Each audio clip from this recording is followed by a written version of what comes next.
नमस्कार दोस्तों, स्वागत है आपका मेरे इस यूट्यूब चैनल पे। दोस्तों, आज की वीडियो में मैं आपको बताऊंगा कि नेट हाउस या पॉली हाउस में खीरे का बीज लगाने के बाद क्या सावधानियां या क्या देखभाल हमें करनी चाहिए कुछ दिनों तक, जब तक उसमें 3 से 4 पत्ती ना बन जाए। जो पौधा जर्मिनेट होगा बीज से कुकुम्बर के, तो जब तक उसमें 3 से 4 पत्ती ना बन जाए तब तक हमें किन किन बातों का ध्यान रखना है, तो इस वीडियो में मैं आपको वही जानकारी डिटेल में दूंगा।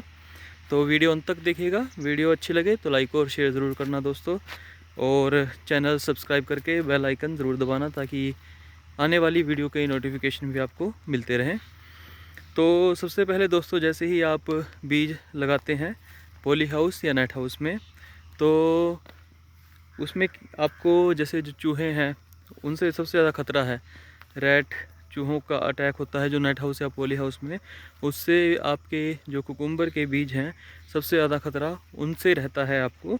तो सबसे पहले उनकी जो दवाई है, जो भी चूहे की दवाई आती है उसको जैसे भी सजेस्ट करते हैं केमिस्ट वाले, तो उसको अपने जो खेत है, जो नेट हाउस है पॉली हाउस में है, उसमें सभी साइडों में, चारों साइडों में, जैसे कुछ कुछ दूरी पे 5-5 10-10 फीट के दूरी पे उसको जैसे चुटकी में या किसी चीज़ के साथ मिक्स करके, जैसे चावल वगैरह के साथ मिक्स करके हम रखते हैं, तो उसको आपको अपने खेत में रखना है। ताकि क्योंकि सबसे ज़्यादा चूहे जो हैं वो नुकसान पहुंचाते हैं, और महंगा बीज है। अगर एक बार चूहे ने उसको कुतर दिया तो या खा लिया तो एक नुकसान हो सकता है किसान को, और उसमें फिर दोबारा वो बीज लगाएंगे और फिर जो पहले बीज लगे हुए हैं उनके साथ वो मैचअप नहीं कर पाएंगे, तो वो एक नुकसान है। तो इसलिए सबसे पहले अपने जब भी बीज लगाएं उसी दिन अपने खेत में चारों साइडों पे थोड़ी थोड़ी दूरी, जैसे 10-10 फीट के अंतराल पे कुछ चुटकी में उसकी चूहे की जो दवाई है वो ज़रूर रखनी है आपको। उसके बाद जैसे ही आप बीज लगाते हैं, बेड में नमी बरकरार रखनी है आपको। अगर मान लीजिए आपका बीज 2 या 3 दिन बाद भी जर्मिनेट नहीं हो पा रहा है, वैसे तो दूसरे दिन या तीसरे दिन, 2 या 3 दिन के बाद जर्मिनेशन स्टार्ट हो जाता है, लेकिन कई बार अगर जर्मिनेशन में देरी होती है तो नमी ज़रूर चेक करनी है आपको। हल्की सी अगर आपको लगता है नमी कम है, सूखा है बेड, तो ड्रिप के माध्यम से हल्का हल्का पानी आप उसमें ड्रिप के माध्यम से चला सकते हैं, ताकि सिर्फ नमी बरकरार रहे, बेड बिल्कुल गीला ना हो, हल्की सी नमी बरकरार रहे, और फिर आपका बीज जो है वो अच्छे से जर्मिनेट हो जाता है। अब बीज जर्मिनेशन के बाद जैसे ही आपका जो प्लांट है वो 2 पत्ती का होगा या 3 पत्ती का होगा, उस टाइम पे हमें, क्योंकि स्टार्टिंग में जो है वो डिसीज़ हैं वो काफ़ी एकदम से अटैक करते हैं, अगर मौसम के हिसाब से, अगर मौसम सही नहीं है तो, जैसे रेड माइट वगैरह छोटे पौधों में ही आ जाती है कई बार।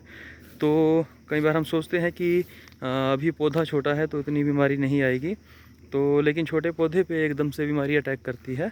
तो हमें रेगुलर अपने फार्म पे जो है वो विज़िट करना है। पौधे में अगर कुछ भी आपको कलर पत्तों का अलग दिखाई देता है तो उसको ज़रूर चेक करना है लेंस की हेल्प से, या फिर आप सीधे ऐसे ही चेक कर सकते हैं। और उसमें कोई भी बीमारी है तो उसको साथ के साथ आप उसका जो भी इंसेक्टिसाइड या जो भी यूज़ करना है आपको, फंगिसाइड या पेस्टिसाइड, वो साथ के साथ उसमें दें ताकि बीमारी आगे ना बढ़े और जो फसल है उसको नुकसान ना हो।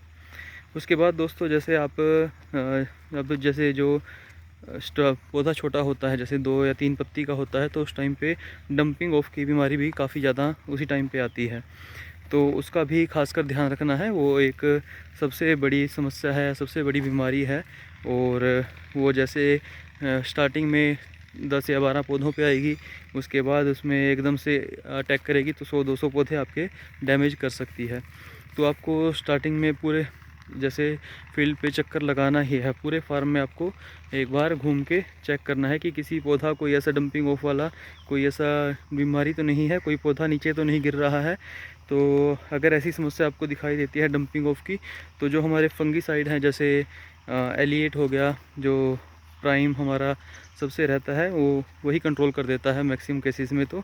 लेकिन कुछ 1 या 2% अगर बीमारी ना रुके तो उसमें रेडोमिल गोल्ड हम जो है उसकी ड्रेंचिंग करते हैं। तो स्टार्टिंग में इन फंगीसाइड वगैरह की ही हम ड्रेंचिंग करते हैं।